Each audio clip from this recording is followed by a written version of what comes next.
Hey, when it comes to cooking, our next guest is a well-rounded Renaissance man. He's an author, broadcaster, and judge on the next Iron Chef. We'd like to welcome Simon Majumdar to the show. So what are we making today? I have been smelling this all morning, and it just smells amazing in the entire studio. I know, everybody's been wandering past and having a good old sniff. Right. I'm here for the Kosher BBQ Festival that's taking place on Sunday up at the B'nai Yehuda on 124th and Overland. So they're going to have lots of leftover meat and turkey, and I thought, well, let's do something with that wonderful turkey that people could also do at Thanksgiving with leftover turkey or leftover chicken. Let's do it. So I thought I'd bring some of my fusion into it, Indian, because I come from an Indian family, so what better than using a turkey curry? I bet you didn't know this, but Indian is my favorite food. Oh, well, I hope I live up to it. Okay. So we're going to do what's called a turkey korma. It's a really simple yum. dish. And it's from North India. It's a mild one, so people who don't like anything too spicy. Okay. So what we've got here, we've got just some onions, and I actually, just to add some flavour, cooking them in the turkey skin. In the turkey skin, all the fat from the turkey skin.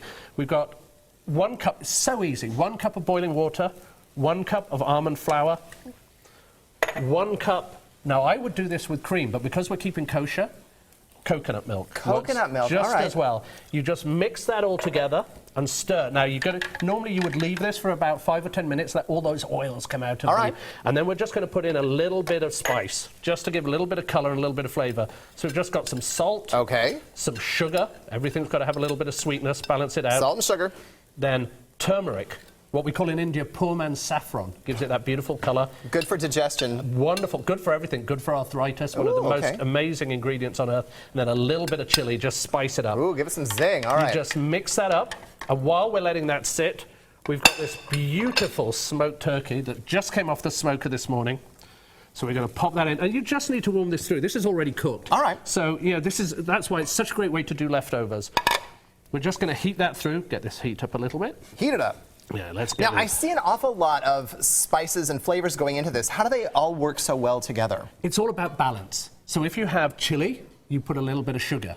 And that's the thing. It's what the Chinese call yin and yang. Yin you and always yang. get everything balanced. And I think sometimes when people try to cook a lot of Indian food or spicy food, it gets too hot for them because all they think that Indian food is a lot of spice. But it isn't. It's all about balance.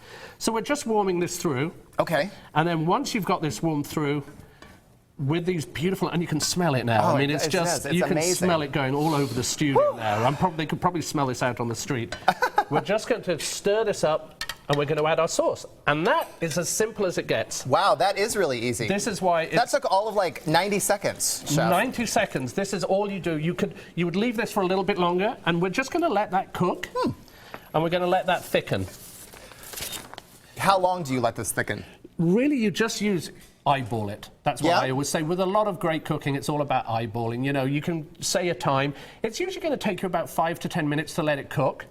But when you do, this is what it turns out like. This is what the finished dish looks like. I noticed that you made it mild for me. You made it, mild. But let's say I want to spice it up a little bit. What do I do? Add more chili, or what would you say? You can add chili. What I would normally do sometimes into this pan, I didn't do it just now, but you would add a little bit of ginger, a little bit of garlic, a little bit of chili. But those are flavors if you like them. You add them in with the onions.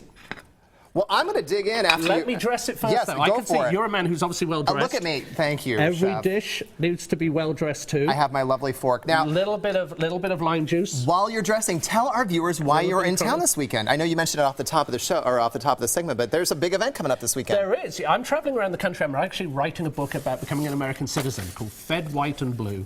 And that's awesome. I've invited people all over the country to tell me about their cooking experiences. So I was invited by my friend Mendel here and my friend Joseph to come to a kosher BBQ festival. I didn't even know there was such a thing. So they said, come on into town and judge it for us. So here I am. So as I said, 124th and Knoll on Sunday. There's going to be 20 teams competing. We're going to have a wonderful time and lots of great barbecue. And this is the barbecue capital of the world. Now, we are going to have this wonderful recipe for smoked turkey korma on our website, kclive.tv, later today. I am going to try some right now. Love to know what you think. Does it live up to... And then some. You're so good to me, Chef. All right.